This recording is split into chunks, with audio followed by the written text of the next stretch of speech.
بسم اللہ الرحمن الرحیم۔ السلام علیکم۔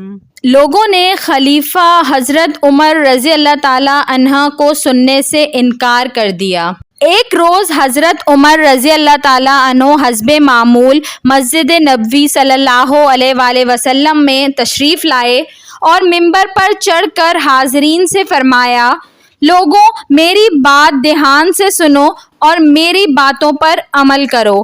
ابھی آپ نے اتنا ہی کہا تھا کہ ایک شخص اٹھ کھڑا ہوا اور بولا، ہم نہ تو آپ کی بات سنیں گے اور نہ ہی اس پر عمل کریں گے۔ مجمع میں سناٹا چھا گیا، سب لوگ حیران رہ گئے، یہ شخص کون تھا؟ ارے یہ تو جانی پہچانی شخصیت حضرت سلمان فارسی رضی اللہ تعالیٰ عنہ تھے۔ کسی کو سمجھ نہ آتا تھا کہ ایک اچھا بھلا آدمی ایسی بات کیوں کر رہا ہے۔ کیا حضرت سلمان فارسی رضی اللہ تعالیٰ عنہ باغی ہو گئے تھے؟ کیا انہیں حضرت عمر رضی اللہ تعالیٰ عنہ سے کوئی ذاتی عداوت تھی؟ ان میں سے کوئی بات بھی صحیح نہ ہو سکتی تھی، کیونکہ سب جانتے تھے کہ حضرت سلمان فارسی رضی اللہ تعالیٰ عنہ سچے اور صحت مند مسلمان ہیں۔ خود حضرت عمر رضی اللہ تعالیٰ عنہ بھی حیران تھے کہ حضرت سلمان فارسی رضی اللہ تعالیٰ عنہ ان کی بات سننے سے کیوں انکار کر رہے ہیں۔ حضرت عمر رضی اللہ تعالیٰ عنہ تذبذب میں پڑ گئے، آپ انصاف پسند نہیں ہیں۔ آخر ان سے رہا نہ گیا، کیا بات ہے سلمان رضی اللہ تعالیٰ عنہ؟ آپ نے بڑے آرام سے پوچھا، بھلا آپ میری بات کیوں نہ سنیں گے اور میرے کہنے پر عمل کیوں نہ کریں گے؟ حضرت سلمان رضی اللہ تعالیٰ عنہ نے جواب دیا، امیر المومنین، آپ نے سب مسلمانوں سے ایک سا سلوک کرنا چھوڑ دیا ہے۔ یوں دکھائی دیتا ہے کہ جیسے آپ دنیا کے پیچھے لگ گئے ہیں۔ آپ اب خود کو دوسروں سے الگ تھلگ اور ممتاز رکھنے لگے ہیں۔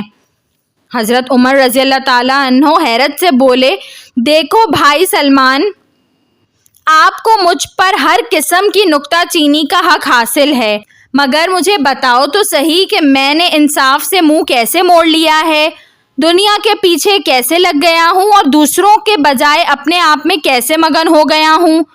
حضرت سلمان رضی اللہ تعالیٰ عنہ نے کہا، یمن سے جو چادریں آئی تھیں آپ نے انہیں مسلمانوں میں تقسیم کیا تھا، یہ بالکل بجا ہے۔ حضرت عمر رضی اللہ تعالیٰ عنہ نے جواب دیا، مگر سلمان بھائی، میں نے اس میں ناانصافی کہاں کی تھی؟ میں نے تمام لوگوں میں ایک ایک چادر بانٹ دی تھی اور بس۔ ہاں یہ تو درست ہے، سلمان رضی اللہ تعالیٰ عنہ نے کہا، دوسروں کو تو آپ نے ایک ایک چادر ہی دی تھی مگر خود دو لے لیں۔ بجا ہے آپ خلیفہ وقت ہیں، مگر حق تو آپ کا بھی ایک ہی چادر کا ہی بنتا تھا۔ حضرت عمر رضی اللہ تعالیٰ عنہ سٹ پٹا کر بولے، سلمان رضی اللہ تعالیٰ عنہ، مگر آپ کو یہ کیسے معلوم ہوا کہ میں نے اپنے لیے دو چادریں رکھ لی تھیں؟ حضرت سلمان رضی اللہ تعالیٰ عنہ فوراً بولے، یہ نئی قمیض جو آپ نے آج پہن رکھی ہے انہی چادروں سے سلی ہوئی ہے نا؟ حضرت عمر رضی اللہ تعالیٰ عنہ نے کہا، درست، بالکل درست۔ سلمان رضی اللہ تعالیٰ عنہ بولے، امیر المومنین، ماشاء اللہ آپ کا جسم لمبا چوڑا اور صحت مند ہے، آپ جیسے شخص کی قمیض بھلا ایک چادر سے کیسے سل سکتی ہے؟ صاف ظاہر ہے کہ اس میں کم از کم دو چادریں استعمال ہوئی ہیں۔ اپنے لیے ایک سے زائد چادر لے کر آپ ناانصافی کے مرتکب نہیں ہوئے کیا؟ لمبی قمیض کا معمہ حل ہو گیا۔ مجمع پر خاموشی طاری ہو گئی۔ کیا خلیفہ عمر رضی اللہ تعالیٰ عنہ بھی ایسی ناانصافی کے مرتکب ہو سکتے ہیں؟ ہر شخص حیرت میں ڈوب گیا، مگر حضرت عمر رضی اللہ تعالیٰ عنہ کے چہرے پر سکون اور مسکراہٹ کھیلنے لگی۔ آپ نے حضرت سلمان فارسی رضی اللہ تعالیٰ عنہ کی بے باکی کی بہت تعریف کی، پھر آپ نے فرمایا، میری اس لمبی قمیض کا معمہ ابھی حل ہوا چاہتا ہے۔ آپ نے اپنے بیٹے عبداللہ رضی اللہ تعالیٰ عنہ کی طرف اشارہ کیا اور کہا، بیٹے اٹھو اور سلمان رضی اللہ تعالیٰ عنہ بھائی اور سب حاضرین کو اصل بات بتا دو۔ حضرت عبداللہ رضی اللہ تعالیٰ عنہ ادب سے کھڑے ہوئے اور یوں مخاطب ہوئے، میرے ابو خلیفہ ہیں، جب چادریں بانٹنے بیٹھے تو باقی لوگوں کی طرح انہوں نے اپنے لیے بھی ایک ہی چادر رکھی تھی۔ ان کی پہلی قمیض بالکل تار تار ہو چکی تھی، حتیٰ کہ اس میں سے ان کا جسم نظر آنے لگ گیا تھا۔ جا بجا پیوند لگے ہوئے تھے اور مزید پیوند لگنے کی گنجائش نہ رہی تھی۔ ان کے پاس فقط یہی ایک پھٹی پرانی قمیض تھی۔ انہوں نے سوچا اپنے حصے کی لمبی چادر سے نئی قمیض ہی بنا لیں، مگر قمیض سلنے لگی تو کپڑا کم ہو گیا۔ کیونکہ میرے ابو کا قد کاٹ بہت لمبا چوڑا ہے اور جسم بہت بڑا ہے، ابو سخت پریشان ہوئے۔ مجھ سے ابو کی پریشانی دیکھی نہ گئی۔ میں نے فوراً اپنے حصے کی چادر بھی انہیں تحفے میں دے دی۔ ابو نے اسے قبول کر لیا اور یوں اپنی اور میری دونوں چادریں ملا کر ان کی نئی قمیض سل کر تیار ہو گئی۔ آج یہ لمبی قمیض جسے پہن کر وہ آپ کے سامنے کھڑے ہیں، انہی دو چادروں سے سلی ہوئی ہے۔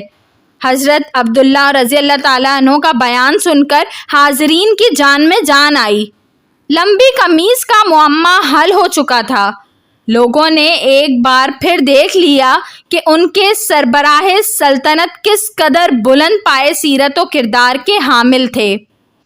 حضرت سلمان فارسی رضی اللہ تعالیٰ عنہ کو اپنی باتوں کا بڑا دکھ ہوا۔ وہ فوراً کھڑے ہوئے، معذرت پیش کی اور ساری بات کی وضاحت کے لیے حضرت عبداللہ رضی اللہ تعالیٰ عنہ کا بھی شکریہ ادا کیا۔ سب کچھ ٹھیک ٹھاک ہو گیا تو حضرت سلمان فارسی رضی اللہ تعالیٰ عنہ بولے، امیر المومنین، سارا شک و شبہ دور ہو گیا ہے، اللہ تعالیٰ کا شکر ہے۔ آپ اپنا خطاب جاری رکھیے۔ اب ہم آپ کی باتوں کو غور سے سنیں گے اور آپ کے تمام احکام کی سختی سے پابندی کریں گے۔ انصاف، دیانت، مساوات اور آزادی کی ساری تاریخ میں ایسی باتیں صرف اور صرف مسلمانوں کے ہاں ہی ملتی ہیں۔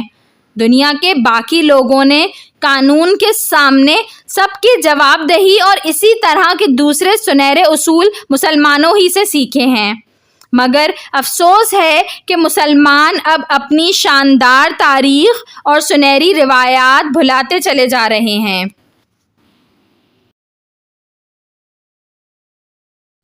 ویڈیو پسند آئی ہو تو اس کو ضرور لائک کریے گا اور ایسی مزید اچھی ویڈیوز دیکھنے کے لیے میرے چینل اردو کہانی گھر کو سبسکرائب کر لیجئے۔ Thanks for watching. اللہ حافظ۔